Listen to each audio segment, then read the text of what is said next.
Minden vállalkozás életében legalább egyszer felmerül a generációváltás kérdése. A legkomolyabb feladat, hogy a családot, a vállalkozást, a tulajdonosi köröket szét kell választani, vagy szét kell választani.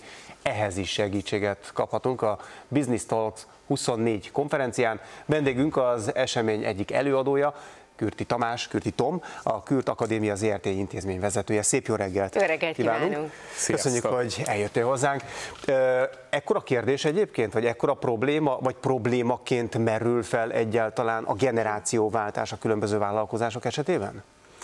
Hát ugye, hogy kinek probléma?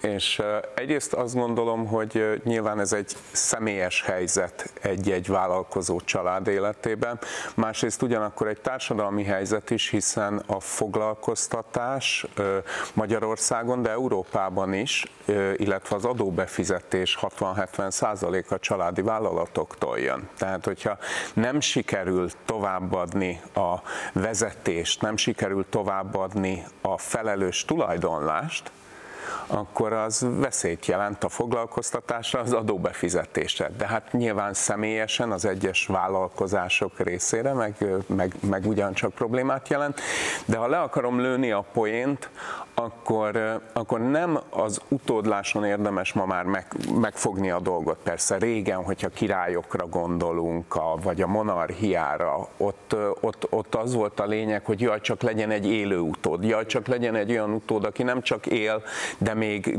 kompetens is, és alkalmas is. Igen.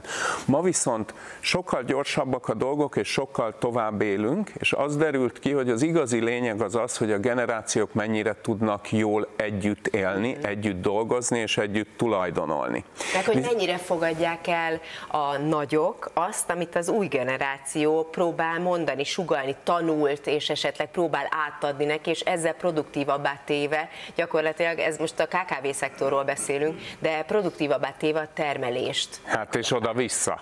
És a fiatalok mennyire tudják. Nagyon érdekes archetípusok vannak, nyilván a hány ház annyi szokás. Vannak azok az alapítók, akik nagyon nehezen engedik el a döntéshozást, hiszen egész életükben ők hoztak meg minden döntést. Nagyon nehéz megengedni azt, hogy jó, hát akkor döntsünk egy kicsit most együtt egy ideig, már úgy beleszóltok, aztán inkább döntsetek ti, nekem már elég, hogyha a véleményemet kikéritek. Ez bizalom kérdése is szerintem, hogy kinek milyen a viszonya a saját gyermekeivel, utódaival.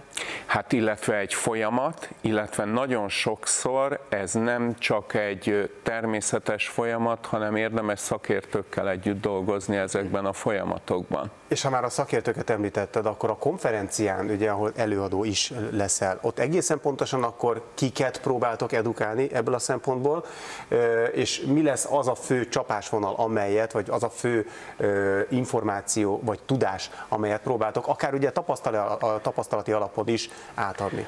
Leginkább a vállalattulajdonos családok tagjait próbáljuk edukálni,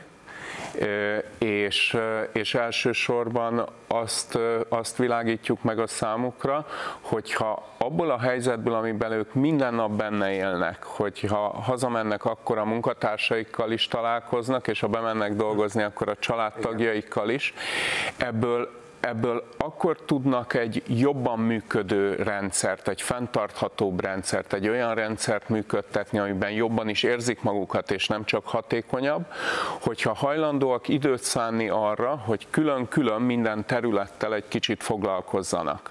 Mitől működik nekünk igazán jól a családunk, mik a mi tulajdonosi céljaink, és mi hogyan tulajdonlunk mi együtt, hogyan vezetjük mi a céget, mik a vállalkozási céljaink, és hogyan működünk ebbe együtt. Ha ezeket egy picit szét tudják szedni, ahogy itt a beszélgetésünk elején is említetted, akkor nagyobb esélyük van ezeket egyszerre együtt jól kezelni, mert ez mind a három egy nagyon szigorúan hierarchikus rendszer. Ugye a családban is megvan, hogy ki az öregebb, igen. Ugye? A vállalatban is megvan, hogy ki a főnök, ki a nagyobb főnök, és a tulajdonban is megvan, hogy kinek van nagyobb hatalma. És ezek is flexibilissé kell tenni minden létező szereplőt. Amennyire lehet, és ezeknek vannak korlátai és lehetősége, és hogyha ezeket jól megértik azok, akik benne vannak, akkor elképesztő dolgokra lehetnek képesek, amikre a mindennapokban nem biztos, hogy benne van most épp a reményük. És néha tükröt is kell tartani, mert csak akkor tudják, hogy miben javíthatnak és változtathatnak, hogyha látják. Konferencia április 15-én lesz. Igen. Amire akkor vártok mindenkit nagy-nagy szeretettel.